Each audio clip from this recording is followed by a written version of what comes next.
এয়া হৈছে এক এণ্টিবায়'টিক চিৰাপ।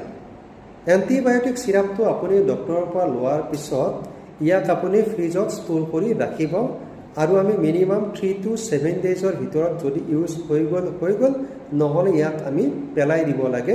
যদি আপোনাৰ ঘৰত ফ্ৰিজ নাই তেন্তে আপুনি ডাৰ্ক কুল প্লেচ অৰ্থাৎ অলপ অন্ধকাৰ য'ত নৰ্মেল বা তাতকৈ কিছু কম টেম্পাৰেচাৰ থাকিব তাত আপুনি ষ্ট'ৰ কৰিব পাৰে।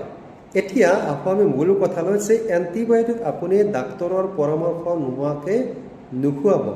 ইয়াৰ কাৰণ হৈছে যে এণ্টিবায়'টিক দিয়াৰ আগতেই বা খোৱাৰ আগতেই আমি 4টা কথা বিশেষকৈ মন কৰিব লাগে। প্ৰথম কথাটো হৈছে ইণ্ডিকেশ্যন, অৰ্থাৎ সেই এণ্টিবায়'টিকটো বিশেষ শিশুৰ ক্ষেত্ৰত প্ৰয়োজন আছিল নে, যদি নাছিল তেতিয়াহ'লে ছাইড এফেক্ট হোৱাৰ সম্ভাৱনাটো বেছি। দ্বিতীয় কথাটো হৈছে কণ্ট্ৰা ইণ্ডিকেশ্যন, যে কণ্ট্ৰা ইণ্ডিকেশ্যন মানে তাত দিব নালাগিছিল নেকি সেই শিশুটিৰ ক্ষেত্ৰত। উদাহৰণস্বৰূপে শিশুৰ G6PD ডেফিচিয়েঞ্চি আছে, তেওঁলোকৰ পিতৃ মাতৃ ইতিমধ্যে গম পাইছে যে তেওঁলোকৰ হাতত এখন চাৰ্ট আছে যে তেওঁলোকৰ শিশুটিক এক পাৰ্টিকুলাৰ আমি ঔষধ দিব নোৱাৰোঁ, যেনেকুৱা ফ্লুৰোকুইনোলন জাতীয় এণ্টিবায়'টিক আমি দিব নোৱাৰোঁ। গতিকে আপুনি যদি নিজৰ মতেই ফাৰ্মাচীৰ পৰা লৈ আহি এক পাৰ্টিকুলাৰ এণ্টিবায়'টিক খুৱাইছে, ই বিপৰ্যয়ৰ সন্মুখীন হোৱাৰ এক চান্স থাকে। তৃতীয় কথাটো হৈছে ড'জ। আপুনি এণ্টিবায়'টিক ঠিকেই আনিলে, এতিয়া যদি আমি মাত্ৰা ড'জটো যদি আমি কম খুৱাইছে তেন্তে কাম নিদিব, যদি বেছি খুৱাইছে তাৰ ছাইড এফেক্টৰ আশংকা আৰু বাঢ়ি যাব।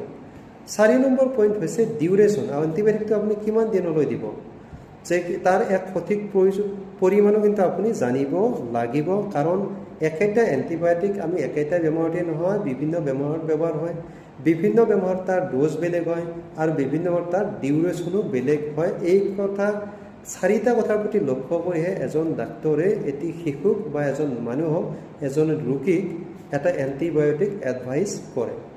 যদি আমি এই 4টা কথালৈ মন নকৰোঁ, যধে মধে এণ্টিবায়'টিক ইউজ কৰা হয় তেন্তে এণ্টিবায়'টিক ৰেজিষ্টেঞ্চ হয়, যি হয়তো আগন্তুক সময়ত যদি আমি এনেধৰণে যধে মধে এণ্টিবায়'টিক ইউজ কৰি থাকোঁ তেন্তে আমাক মানৱ জাতিলৈ এক বিপৰ্যয়ৰ সন্মুখীন কৰাৰ আশংকা ইতিমধ্যেই গৱেষণাকাৰীয়ে আমাক জনাইছে।